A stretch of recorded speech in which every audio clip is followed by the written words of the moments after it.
My name's Buck Yeomans. I come from Haida Gwaii, from the village of Masset. I've been on a healing journey for approximately 14 years.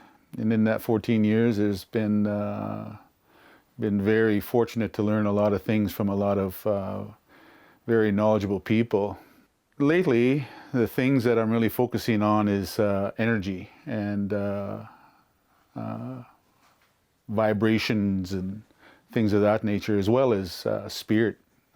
In my opinion, they're two different things. So these are the things that I'm focusing on now. Seems like being invited to different communities to speak on men's wellness, as well as doing different ceremonies. And but it seems like a lot of these speaking events that I go to, it's everything sort of trends towards energies and vibration. And I do my best to try to talk about those things as based on my own personal experiences, my own personal healing. I don't read books. Most of what I talk about doesn't come from a book. It comes from the things that I learned during ceremony, the things that I learned from elders, and but most importantly, the things that I'm going through. So what you hear from me is mostly based on my own experience. I don't speak about things that I don't know, because this way that I like to conduct myself, it's my truth. The truth that the Creator allowed me to have, and so that's what I share, with Creator's guidance. That's hopefully we can help the people. So we'll talk briefly of the importance of smudging. Once again, this is also, as much as it is a spiritual cleansing, it's also an energy cleansing as well. The medicines that we use, they each have their own vibration, their own love. So when we go to harvest these medicines for the purpose of smudging or for making medicines to drink as teas to help ourselves, there are times when, if you listen closely enough when you're out there, the medicine will let you know what it is their job is. Not every time that happens, but there are times, if you're in a good balanced place, they will share with you what their purpose is. So, sweetgrass, its job is to bring peace. Cedar is also, to clear the air, to clear your mind. We use things like bear root, also a good medicine to help clear a clouded mind, somebody that's having a hard time deciding what they want to do in their life. One of the things that I do when the smudging is happening is that I'm talking to the medicine first. I'm explaining to the medicine the difficult things that are happening in the home or wherever it may be. If somebody has made a request to come to their home, they're going to let me know what it is they're having troubles with. And this is what I'm going to be speaking to the medicine about. And I'm also going to be asking the medicine to remember the love that's within the medicine. Meaning, like, besides the human beings, all our relatives, the plants, trees, rocks, plants, the four-legged, the winged ones, all of our relatives, as far as I'm concerned, they still live in Creator's law. They still live with that love. We're the only ones that seem like we're tainted. So anyhow, we talk to the medicine in that way to remember that love. So when we eventually go to burn and to do a cleansing, a clearing, when you make a prayer like that with the medicine, it will literally blow your mind how quickly things get cleared and how much peace and how much calm is there. It's like it's almost instantaneous. The first time that we did that, and believe me, our home at that particular day was was quite chaotic, and we had adjusted our prayer that way. This what I'm describing isn't something we did all the time, but that day we did that, and the immediate effect of it was like right now. I mean, the clearing was instant. So this is what we do from like every time that we smudge now, where we talk to the medicine. We let the medicine know what our immediate issue is, and you know, on that side of things, anyway, they already know. But I guess in a sense, we're giving them permission to execute the job that we're requiring them to do, to help us do the things that we can't quite do ourselves at that particular time. I understand that there's a lot of different ways to interpret dreams, but the way that I do it, it's like I basically try to help the person because I believe that we all have the answers in us anyways. So a lot of the time that I'm doing this, I'm asking questions. Sometimes the people figure it out for themselves. Other times, my guides tell me, and then they have what they need to carry on in their life, whatever it is. You know, that dream might have been, you know, helping guide them in a certain way in their life. When we begin healing journeys, whether you're coming out of a dark place, an addiction or whatever, there's always a time where, you know, people tend to want to fall back into that. So, you know, we can help with that as well. Like, try to do our best to help keep people on the red road, as they say. Because when our people make up their mind to help themselves, one thing that I've noticed in a lot of communities, they don't have the support in the communities. If this website can be utilized in that way, where you can reach out to any of the workers here to help in that way, that'd be a beautiful thing. The belief that what you're about to receive needs to be there. I want to share an experience that I had when I was in Edmonton.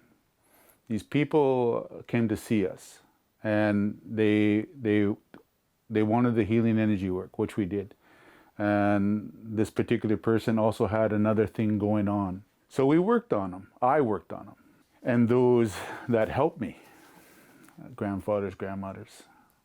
And so I heard back about that ceremony that happened that day. And the person said nothing happened. When it got back to me, my wife was asking me how I felt about it. And I said, well, I don't really feel anything about it, because that particular person, when they came, they weren't a believer. They didn't believe. They just expected me as a person, an individual, to help take this thing away. And that's not quite how it works. What I do, and what the grandfathers and the grandmothers, Creator, Mother Earth, all that help me in my ceremony and the work that I do, we set the groundwork of what's about to happen in that particular ceremony. We help change the vibration of that room to allow those prayers and that help to happen. So it's very important that the people that come to see us be a believer. I've seen where people have come and they weren't really a believer, and we struggled to help them. Grandfathers would whisper to us and let us know, talk about this, talk about this, talk about this. Next thing you know, an hour later, the people finally started to believe. Then we could start the ceremony. And beautiful healing took place. Why? Because those people decided they believed. Like I said, the prayers that we do in preparation for that ceremony, for that healing to take place, was done. And when those people agreed and were in tune with what we were already setting in place, what Creator and Mother Earth put in place, that healing was instant. So I just feel like that's very important for people seeking the help to understand that. It you'll get way more out of what you're searching for. My interpretation of spirit is that it's a little bit different, or quite a bit different, than energy. Spirit, we're speaking about an entity that is in or around person, their home, whatever, that is doing everything that it can to interrupt that person's life, that person's home, to keep those people in a dark area, in a space of chaos, place of darkness, where you will find a lot of struggles going on in a particular home where that is evident. Sometimes, depending on what you're dealing with, in my experience anyways, some things we're able to be taken away. I don't know if easy is the best way to say it, and I don't think it is, but without much trouble, I guess we could say. And then other times when things were more serious, maybe you're dealing with, say, the strength of that particular spirit, maybe, I don't want to say powerful either, but we'll just stay with strength. Their strength was, they had a lot. So in those particular instances, we had to have ceremonies to get rid of these things.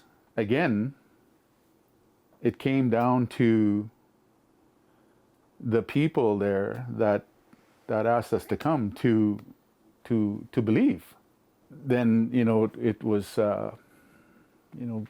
getting these spirits to move on to wherever Creator Mother Earth takes them. We don't ask; they just take them, gone. And then so that's my experience with that. But they are two different things as far as I know. I guess the energy that they put off, you could get a sense of that they're around. For those people that are new to their journey of healing, I'll use myself as an example. Like in the beginning, I didn't really know what to do. I knew I was messed up, but I didn't know why I was messed up. So one of the things that I did early on was I took some tobacco and I offered that tobacco to Creator at that particular time. And I asked the Creator to show me the truth about myself. Put the tobacco down, and something was revealed to me in 4 days. Something that I didn't like, but it was revealed to me in 4 days. And so from there, because I wanted that healing so bad for myself, I started moving forward in a direction to achieve these certain healing for what I was troubled with. So that's a part of it. Prayer, tobacco, show me the truth about myself, but not sitting there waiting. I waited the 4 days for my message, for sure. But once that message came, I didn't just sit there and wait for more. I moved forward. Went to sweat lodges. I went to visit elders in the area that I was at. Spoke with them about certain things. Went to other ceremonies. I heard other people talking about their problems, why they were there. All these things were learning experiences, and those events helped keep me on the road. To I guess you could say, for a while there, I became addicted to feeling good. If you're very serious about healing, you'll do what's necessary to stay on that road. If you find yourself that struggling, fall back, pick yourself back up, and keep moving forward. There's been many people that we've helped over the years that struggled, went back into their addiction. When The only thing that we would tell them, we didn't have a judgment. We would just say, pick yourself back up, keep moving. Just like the Creator tells us when we go to the ceremony, when we want to give up, we pray for so many people and we still see them in addiction, our family. And as hard as that is to go through, we still have to get up and we still have to keep moving, just like everybody else. So now we'll talk a little bit about tobacco. I don't have a whole lot of understanding about tobacco. No one ever really explained too much to me about it. But the little that I do understand is that, tobacco is, for trade. When you go see an elder or medicine person or whatever it may be, prayers for yourself, tobacco is given. Anytime that I go to see my teachers and ask them for anything, I'm given tobacco.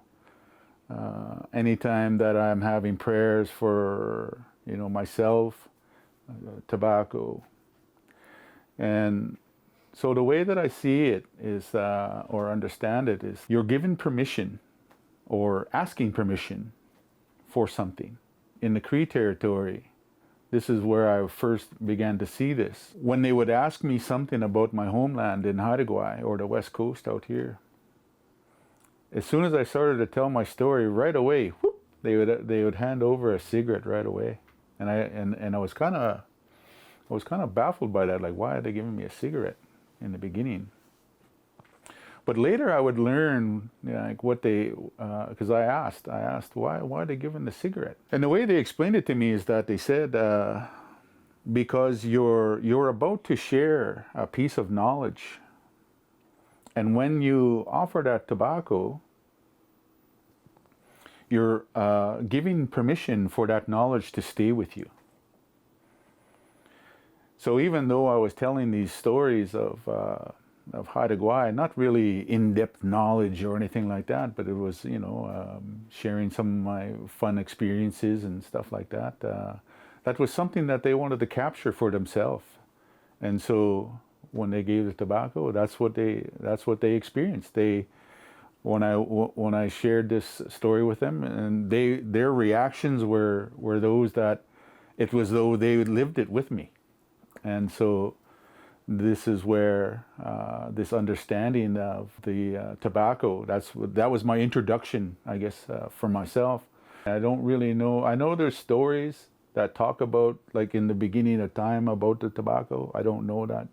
The tobacco is what gives us permission for the action to happen. Whatever it is that you're asking for, the prayers or knowledge or whatever it may be. If you're asking for something, gift of tobacco should always be the number one thing. And then if there's other gifts that need to happen, then that's what that is. But the tobacco is always first. I remember when I was asking my teacher for a sweat lodge, and he wouldn't even talk to me until that tobacco was there. So it is very important in our traditional ways, tobacco. Hoa. So we want to talk a little bit about spiritual hygiene, keeping ourselves clean. The importance of that is, like in our daily walk, there's a lot of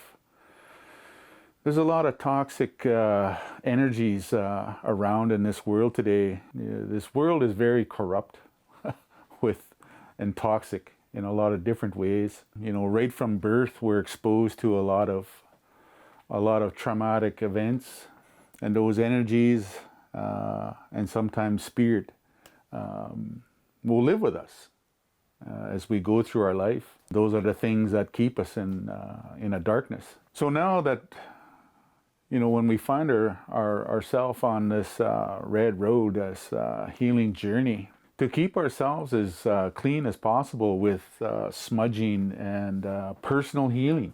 Once we begin this journey of personal healing, this is something that can't stop. Just speaking for myself, one thing that I noticed, people ask us all the time, like, in the ceremonies, what's my gift? all these things? That's a really popular question. In my opinion, when we do our personal healing, those things that has been given to us by the Creator will become more sensitive. Again, going back to our spiritual hygiene, if we allow ourselves while we're on this healing journey to become lazy, I guess, and forget about smudging or forget about things, to heal within ourselves. Now, if you can imagine your spirit as a light bulb, and all of these things that are negative about ourselves, or bad energies or bad spirit that come around us. If you could imagine a black sheet of paper or cloth, every time one of these things come around and you put it on this light bulb, what happens to the light? The light becomes dim. That's your spirit becoming dim. So in order to keep our spirit bright, we need to continue working on ourselves. Not every day, but when things come around that all of a sudden you have chaos in your life, well, guarantee Creator could be allowing this stuff to happen to show you what you need to work on within yourself. So it's good to stop, look at the situation, and be truthful about what's happening in there. What's your part in it? And all of these other things that's going on. Why is it affecting you so badly? So then, once you can identify it, well, okay, that's something I need to work on, because my energy that I'm carrying, this maybe a spirit, whatever that may be around me, is allowing this to come around. This is why it's there. So this is why we do our best to keep ourselves clear. With smudging, there are different kinds of meditations. One that we do is what we call a cord cutting. These are energy cords, spirit cords, if you will. And these go to different kinds of events, different people, all kinds of situations.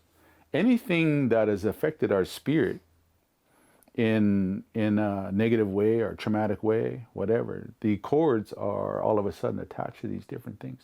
They can be attached to beautiful things as well. But what we're talking about here is clearing. So every so often, these are things that you want to practice, and that is a cord cutting. These are things that that I try to do every day. Now, I get lazy too.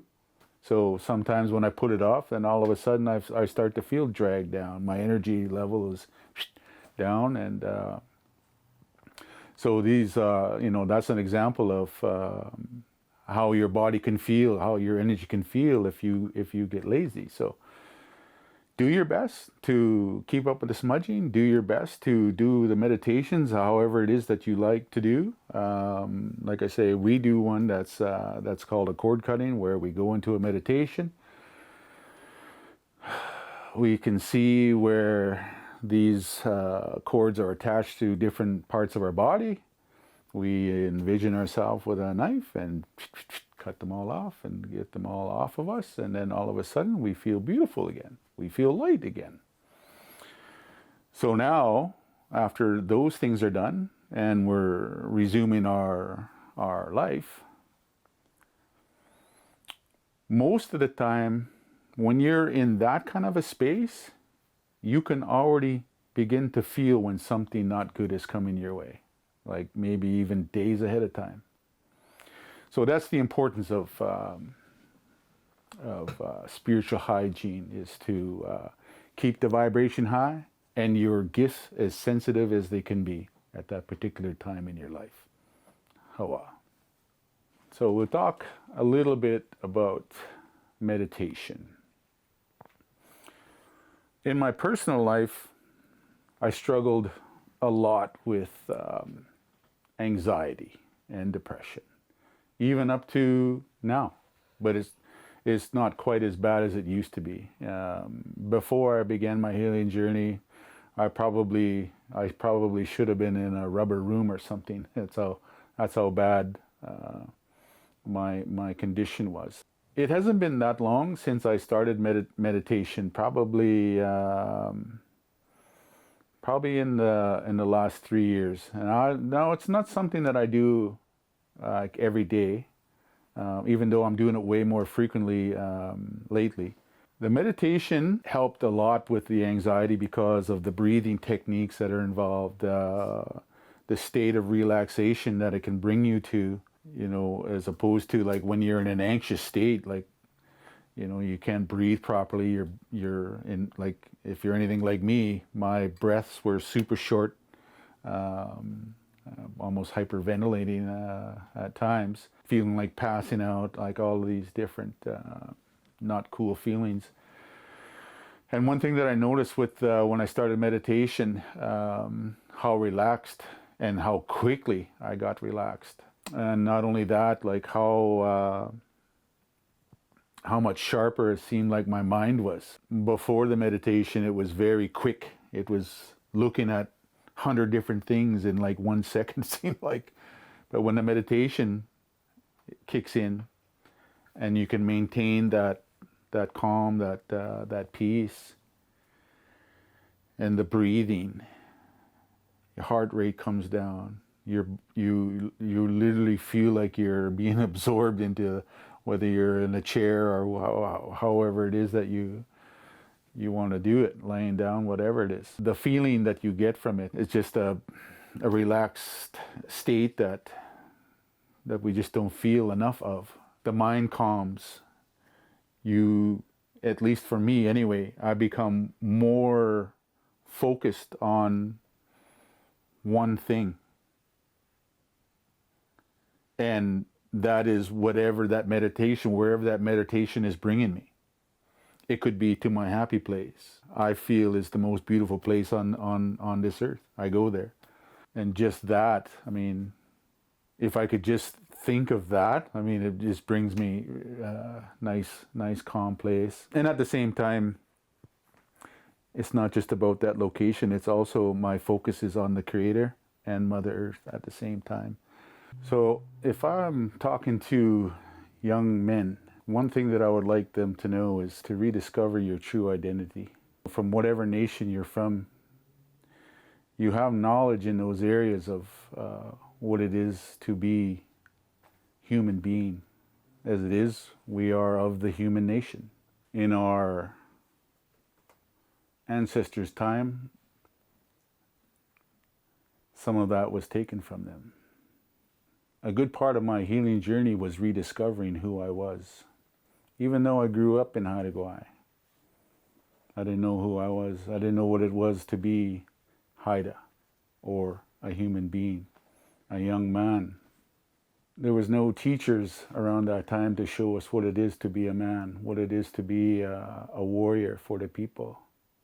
What I've come to learn in my journey, one thing that we want to do as men is one, get right with the Creator, get right with Mother Earth, form these connections through our culture, through our songs, through our dance, our language, our stories, our art, anything that makes up who we are. Learn of those things, learn of what those songs really mean, what those stories really mean. Those things are like our Bible. They are telling us, they are showing us, they are letting us know how to conduct ourselves in this world by Creator and Mother Earth's law. When we understand those things, then we know how to conduct ourselves.